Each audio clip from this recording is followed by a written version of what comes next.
Облыстарда дауыс беретін сайлаушылар түрлі түсті 5 бюллетень алады.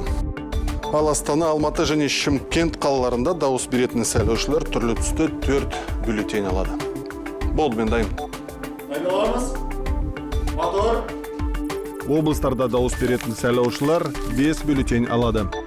2 бюллетень Қазақстан Республикасының парламенті мәжілісінің депутаттарын сайлау жөніндегі партиялық тізімдер бойынша және бір мандаттық округ бойынша.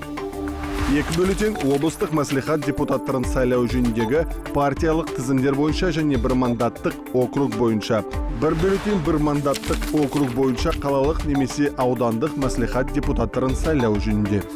Астана, Алматы және Шымкент қалаларында дауыс беретін сайлаушылар 4 бюллетень алады. 2 бюллетень Қазақстан Республикасының парламенті мәжілісінің депутаттарын сайлау жөніндегі партиялық тізімдер бойынша және бір мандаттық округ бойынша. 2 бюллетень қалалық мәслихат депутаттарын сайлау жөніндегі партиялық тізімдер бойынша және бір мандаттық округ бойынша.